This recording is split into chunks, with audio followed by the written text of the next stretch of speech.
मरिया bell और Raso family को हराने के बाद में अपने रिमुरु के कंट्री टेम्पेस्ट के ऊपर ईस्टर्न एम्पायर का खतरा बहुत ज्यादा बढ़ जाता है, क्योंकि तिनसुरा के अंदर जितने सारे वेस्टर्न नेशंस थे उनके ऊपर एक तरीके से रासो फैमिली का बहुत बड़ा वाला कंट्रोल हुआ करता था। इसलिए वहाँ पर ईस्टर्न एम्पायर का रूलर रुद्रा डिसाइड करता है कि अभी जब वेस्टर्न एम्पायर काफी ज्यादा कमजोर हो गया तो अभी ये सही टाइम है वेस्टर्न एम्पायर के ऊपर अपना कब्जा करने का। लेकिन यहाँ पर वेस्टर्न और ईस्टर्न नेशंस के बीच में आता है अपना ग्रेट जूरा फॉरेस्ट, और उसी जंगल के अंदर अपनी मॉन्स्टर कंट्री टेम्पेस्ट रहती है। तो यहाँ पर अगर रुद्रा को वेस्टर्न नेशंस के ऊपर अटैक भी करना होगा तो उसको अपने ग्रेट जूरा फॉरेस्ट से गुजरना पड़ेगा। और इसी बात को लेकर जब गी क्रिम्सन रिमुरु से मिलने जाता है तभी वो वहाँ पर बोलता है कि रिमुरु के टीम के अंदर 3 प्राइमोरडियल डीमंस आने की वजह से तिनसुरा के वर्ल्ड का पूरा पावर बैलेंस बिगड़ चुका है। और यहाँ पर तो रिमुरु को ये तक पता नहीं रहता है कि नॉर्मल डीमन और प्राइमोरडियल डीमन के अंदर क्या डिफरेंस रहता है। उसको तो यहाँ पर बस यही लग रहा था कि डियाब्लो ने जो इन 3 डीमंस को बुलाया है वो डीमन उसी की तरह बस आर्च डीमन है। और बिना ये सब जाने हुए रिमुरु उनको नाम भी दे देता है। तो गी क्रिम्सन इसी बात का फायदा उठा के रिमुरु को बोलता है कि देख भाई, तेरे चक्कर में यहाँ पर पावर बैलेंस तो ऑलरेडी बिगड़ ही चुका है, और वैसे भी वेस्टर्न नेशंस इतने ज्यादा पावरफुल भी नहीं है कि वो रुद्रा की आर्मी के सामने टिक पाएंगे। और रुद्रा को वेस्टर्न नेशंस के ऊपर अटैक करना है तो उसको तेरी टेरिटरी के अंदर से जाना पड़ेगा। तो आज से सारे के सारे वेस्टर्न नेशंस की जिम्मेदारी जो है वो तेरे कंधों के ऊपर आ चुकी है। और यहाँ पर भाई रुद्रा को भी पता था कि उसको अगर वेस्टर्न नेशंस को अपना बनाना है तो उसको सबसे पहले अपने रास्ते के सबसे बड़े कांटे रिमुरु को हटाना पड़ेगा। तो गी क्रिम्सन के साथ में मीटिंग खत्म होने के बाद में सोई और मॉस जो है वो रिमुरु को बताते हैं कि अभी फिलहाल ईस्टर्न एम्पायर के जो बॉर्डर के ऊपर सारी की सारी सिटीज है उन सिटीज के अंदर धीरे धीरे करके मिलिट्री सप्लाई जो है वो आ रहे हैं। लाइक एक तरीके से ईस्टर्न एम्पायर जो है वो वॉर के लिए रेडी हो रहा है। तभी रिमुरु जो है वो एक मीटिंग बुलाता है जिसके अंदर हमको डियाब्लो और बेनीमारू से पता चलता है कि ईस्टर्न एम्पायर की जो आर्मी है उसके अंदर टोटल मिला के 3 लाख से ज्यादा सोल्जर्स रहते हैं। और यही भी अगर हम रिमुरु की आर्मी को कंपेयर करें तो रिमुरु की आर्मी के अंदर टोटल मिला के 55,000 सोल्जर्स रहते हैं, और बाकी उसके दोस्त कंट्रीज का सपोर्ट मिला के ज्यादा से ज्यादा नंबर 1 से 1.5 लाख तक पहुंचता है। जहाँ पर रिमुरु को साफ साफ समझ में आ जाता है कि अगर वो अपने दोस्तों से भी मदद लेता है तो यहाँ पर उसकी कंट्री जो है वो काफी बड़े वाले डिसएडवांटेज के ऊपर है, क्योंकि यहाँ पर हमको जो 3 लाख सोल्जर्स की इंफॉर्मेशन बताई है वो एक तरीके से भाई आधी अधूरी इंफॉर्मेशन है। यहाँ पर ऐसा भी बोला जाता है कि ईस्टर्न एम्पायर की जो आर्मी है वो 1 मिलियन सोल्जर्स की भी हो सकती है, क्योंकि पूरे के पूरे ईस्टर्न एम्पायर के अंदर जितनी सारी कंट्रीज आती थी वो सारी की सारी कंट्रीज जो है वो रुद्रा के अंडर काम करती थी। और यहाँ पर रुद्रा की पावर इतनी ज्यादा थी कि भाई कोई भी कंट्री उसको बिट्रे करने का सोच भी नहीं सकती थी। जैसा कि आपको पता है कि ईस्टर्न और वेस्टर्न नेशंस के बीच में आता है अपना ग्रेट जूरा फॉरेस्ट। यहाँ पर पहले भी ईस्टर्न एम्पायर ने वेस्टर्न नेशंस के ऊपर अटैक करने की तैयारी करी थी, इसलिए उन लोग ने ग्रेट जूरा फॉरेस्ट के अंदर अपना बहुत बड़ा वाला बेस बनाया था। और वहाँ पर एक कमांडर को लगा था कि अगर वो ग्रेट जूरा फॉरेस्ट के रूलर वेल्डोरा को हरा देता है तो पूरा का पूरा ग्रेट जूरा फॉरेस्ट जो है उसके कब्जे में आ जाएगा, फिर बाद में वो इजीली वेस्टर्न एम्पायर को अपने कब्जे में कर सकते हैं। लेकिन वहाँ पर वेल्डोरा को कमजोर समझना उनकी बहुत बड़ी वाली गलती थी,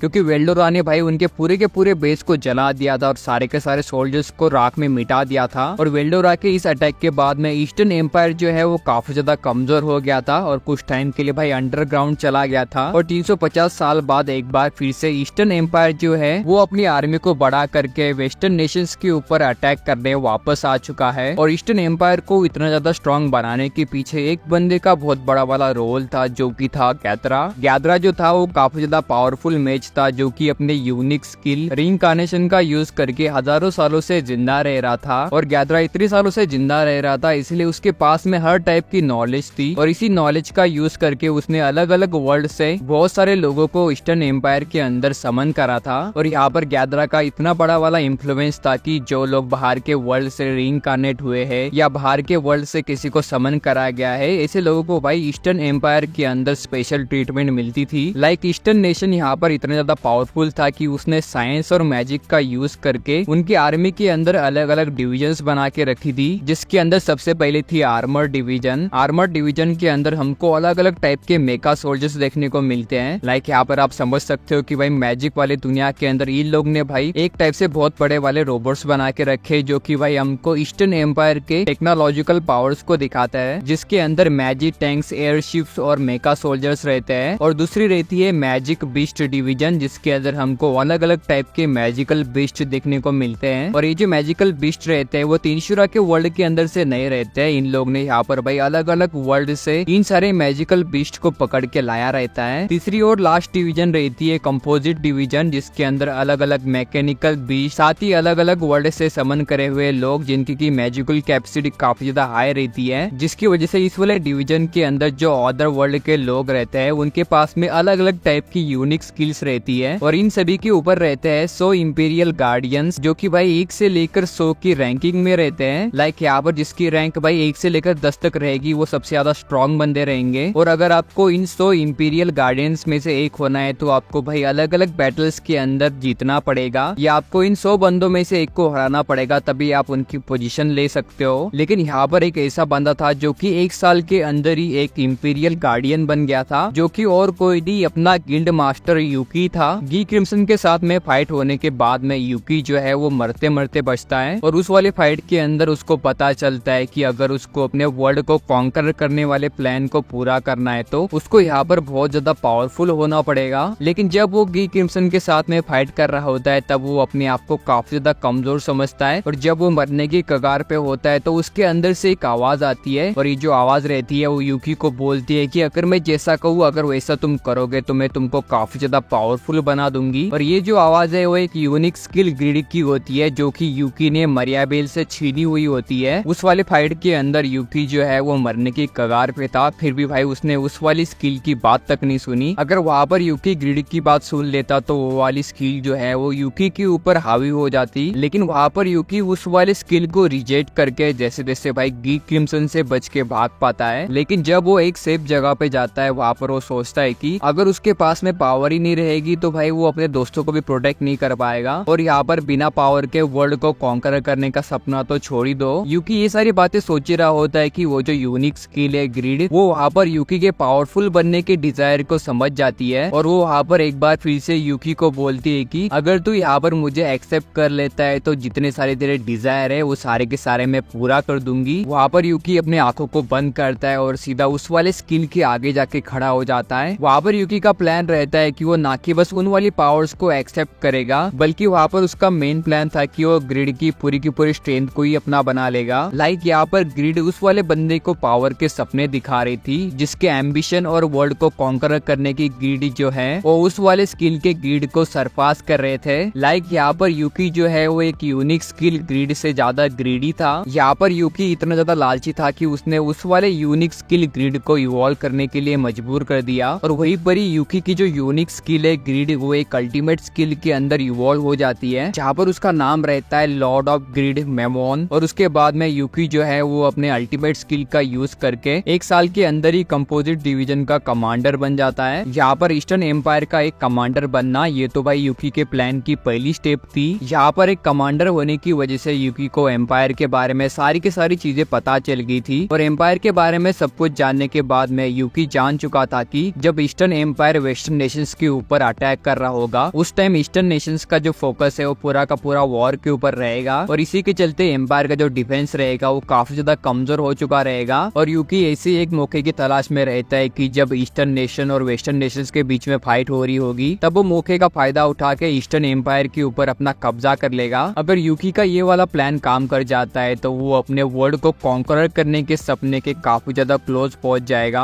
और आगे आने वाले एपिसोड के अंदर हम जानेंगे कि कैसे यूकी के कहने के बाद में ईस्टर्न एम्पायर जो है वो अपने सोल्जर्स को रिमूरो की डंजन को डिस्ट्रॉय करने के लिए भेज देते हैं, जिसके अंदर हमको मेनली डंजन के अंदर की फाइट्स देखने को मिलने वाली है। और साथ ही हम जानेंगे कि आखिर क्यों गैदरा जो है वो ईस्टर्न एम्पायर को बिट्रे करके रिमूरो की आर्मी को ज्वाइन कर लेता है। और इस वाले वीडियो के अंदर मैंने मेनली फोकस करा था कि आखिर में ईस्टर्न एम्पायर जो है वो कितना ज्यादा स्ट्रॉन्ग है और ईस्टर्न एम्पायर के साइड को ज्वाइन करके आखिर में यूकी के क्या प्लान है। तो आगे आने वाली वीडियोस भी काफी ज्यादा तगड़ी होने वाली है, तो फटाफट से इस वाले वीडियो को लाइक करके चैनल को सब्सक्राइब कर लो। तो चलो गाइस आज के इस वीडियो के लिए बस इतना ही, मैं मिलता हूँ आपको आगे आने वाले किसी वीडियो के अंदर, तब तक के लिए सायोनारा।